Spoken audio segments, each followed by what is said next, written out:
In today's video, we're flying Delta One from Seattle to Taipei. One big favor before we dive in is to give this video a thumbs up and subscribe if you like content like this. We started off our journey at SFO and took a short Alaska flight to Seattle. We did find a really good deal on using Delta miles for the flight, and there wasn't any availability out of SFO, which is why we had to reposition to Seattle. The layover in Seattle was pretty long, about 4 to 5 hours, just because I didn't want to catch a connecting flight and only have 1 hour to spare, especially if there are any risk of delays. If you do have a connecting flight, you can go into the American Express Centurion Lounge, and that's exactly what we did. So even though it was about 4 to 5 hours before our actual flight, because we just got off one and we were going to hop on another one, they let us in. On the flip side, we did try getting into the Delta Sky Club, but they wouldn't let us in early because the previous flight wasn't on Delta. So if you are flying Delta all the way through, they'll usually let you in. But since our flight was an Alaska flight and the lounge was also pretty full at the time, they were pretty strict with the 3-hour before your flight time limit.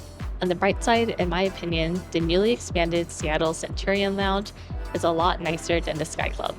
It's located in the central terminal, so right where the food court is, take the elevator up.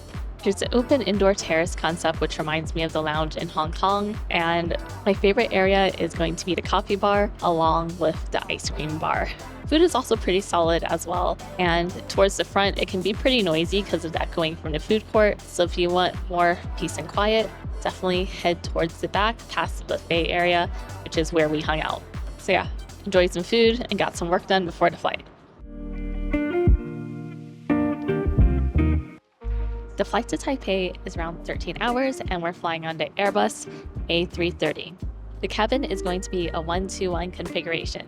What's really cool about this plane is I think it's newly retrofitted because everything looks and feels pretty new. So the seat still has a lot of cushioning, like there's not a lot of wear and tear. So I think the business class cabin is relatively new, where it got an upgrade from the old product. If you're in the middle and you don't know your neighbor, there is a divider that can go up or down. Let's keep the divider up for now while we do a suite tour. Right in front is going to be an entertainment system, and right below that is the footwell, and there's plenty of room, so my feet do not go all the way back there. So I'm going to change in slippers and put my sneakers here. Off to the side is going to be a shoe cubby, so I'm putting my shoes in there. The seat is pretty comfy, and right below is going to be the suite lighting, along with the do not disturb and the lie flat controls. On the side is more suite lighting, the feature light, and some outlets. Right above that is going to be the holder for the headphones, and then the feature light, which you can control using a panel, and a place to put documents. Dining tray is going to pop out from the front. This is an enclosed suite, so there is a privacy door that you can close. Right above are also going to be lights and air vents. And if you have a jacket, there is a hanger here as well. In case you're curious, the armrest has a mirror and also a remote control for the entertainment system. One big difference between my seat and Sebastian's seat is that he has a storage cubby right down here. That doesn't exist on my side, so it's completely blank on this wall. Same here. And on the other side, there's like basically no room because it's the size of a small armrest. So my only storage space in the seat is going to be right where the lights are. I would say for optimizing for storage and like overall space, this could possibly be the worst seat. These are going to be the Delta Studio Premium headset.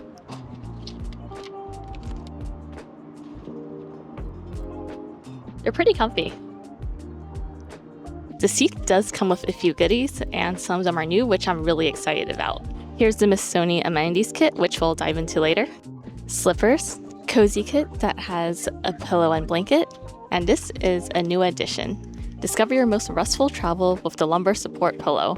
So this is a mattress pad that rolls out on top. So our previous flights on Delta One internationally did not have this, so excited to try it out. There's also a bottle of water. Let's check out the menu. There's 2 menus to choose from and 1 secret one. The first menu is going to be the Chinese menu, and the featured chef is Jeremy Liang. For the appetizer, it's a honey glazed smoked chicken and cucumber. Soup is pumpkin and roasted garlic with mini wontons. The side is button mushroom salad with black and white sesame seeds. And the main course is going to be braised beef cheek with beetroot rice, stir-fried green beans, and carrot. For the Western menu, it's going to be chef curated for 30,000 feet in the air. For starters, we have poached shrimp, mushroom soup, mixed greens, and a sourdough roll. For the main course, you can choose chicken or cheese pasta.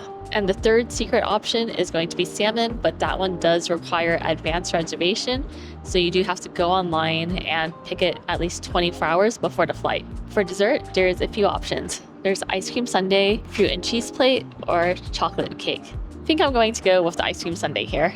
Mid-flight snack, we have basil pesto pizza or oven-baked sesame pancake.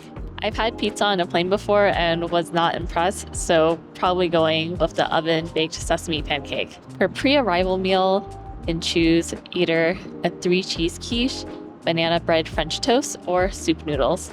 So there's a plastic seal, which means it's new, and I'm having a hard time, usually it just pops off of the zipper, but little difficulty. There it goes. Had to just pull a little harder. Missoni exclusively for Delta. Italian elegance meets Delta One luxury. Delta and Missoni elevates Delta One to new heights, weaving high-end design into the finest details of your journey. First off, we have an eye mask. Hand lotion is going to be from Grown Alchemist. So this is hand cream and then also lip balm. Pair of socks. I like these better. Usually they're the really cheap flimsy socks, but I might actually wear these. Toothbrush from Humble Brush, pen made from recycled materials, and earplugs. Inside of the kit has the really nice weave design as well.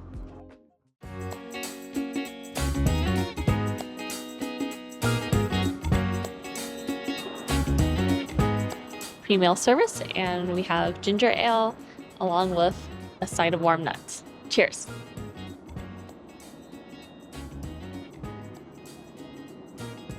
We're good? Dinner is here and it looks really good. I also got a side of mushroom soup from the Western menu because it was just coming down the aisle and smelled really good, so why not? Starting off with the appetizers, we have the honey glazed smoked chicken and cucumber. Lots of chicken, let's try it out. It's a little dry, but all the flavors are there. Barbecue chicken with a honey glaze on it, Chinese style. Wish it wasn't as dry, but it's passable. Flavors are all there. For the soup, we have the pumpkin and roasted garlic with mini wontons. Cheers.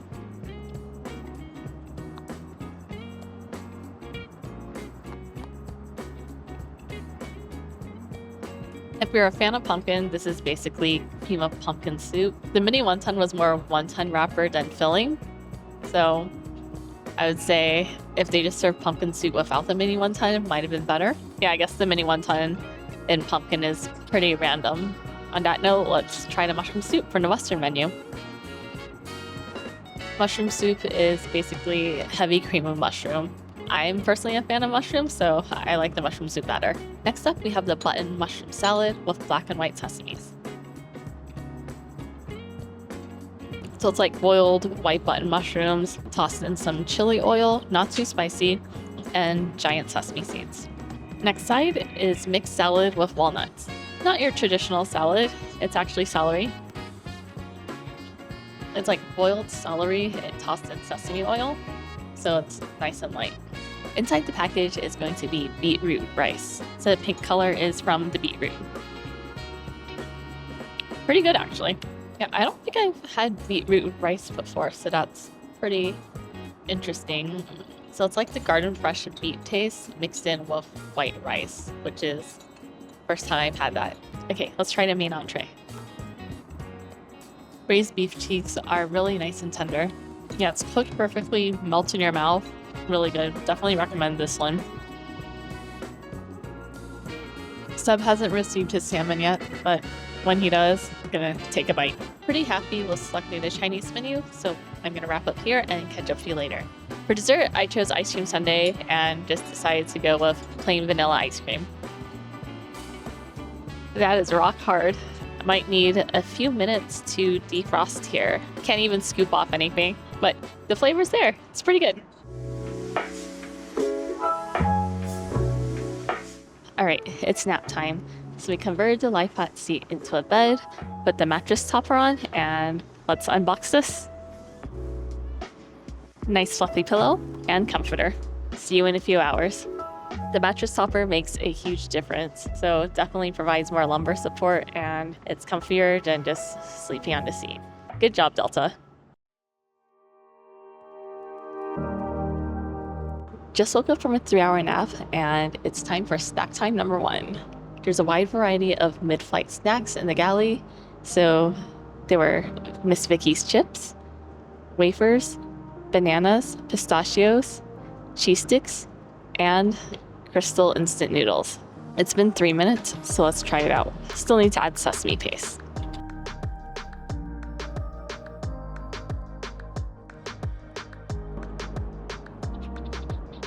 Their noodles, pretty tasty, especially in the sky, so can't go wrong with this.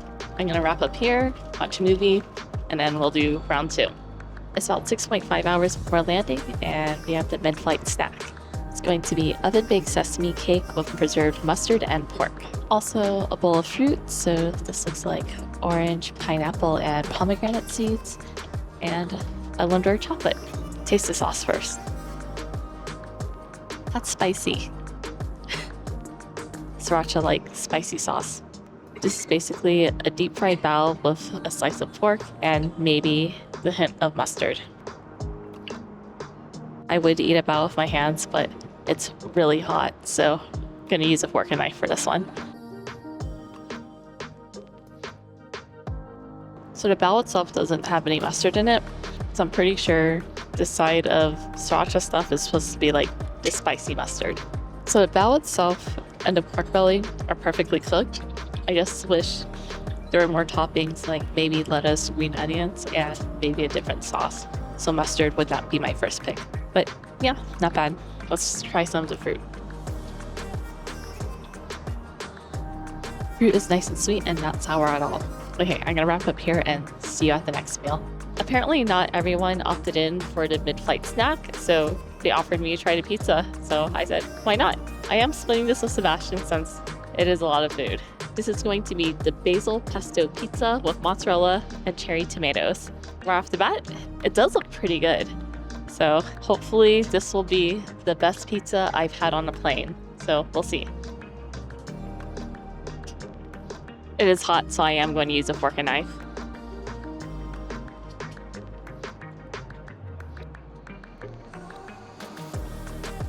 This is a solid option.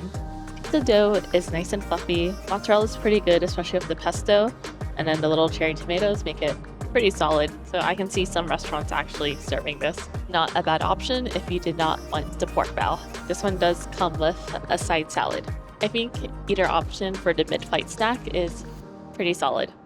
Let's see which one Sebastian prefers. If you had to do it again, would you pick the pizza or the bao? The bao. Yeah, if you're a fan of baos, definitely go for the baos. Good morning. So it's about 45 minutes until landing and it's breakfast time. Some coffee in my system first. For breakfast, we have a choice of French toast, quiche, or Chinese noodles. One of the disadvantages of sitting all the way in the back is you're the last to order.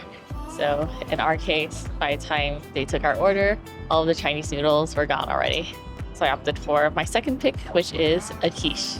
So it looks like quiche with cheese and tomatoes.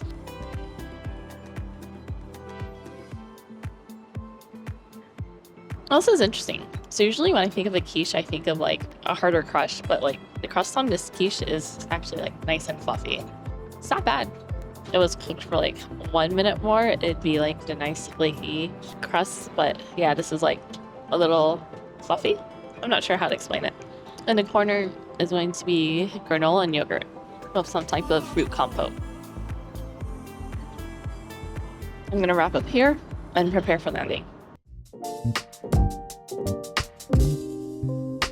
20 minutes until landing, and they just handed out some chocolate to end the flight on a sweet note. Overall, I really enjoyed this flight, and wouldn't mind flying Delta One to Asia again.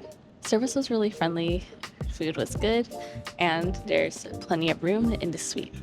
If you made this far in the video, leave a chocolate emoji in the comments below, and I'll try to heart and respond. My question to you is, what are your thoughts on Delta One, and would you consider flying it to Asia in the future? Let me and everyone else know down in the comments below. See you in the next one.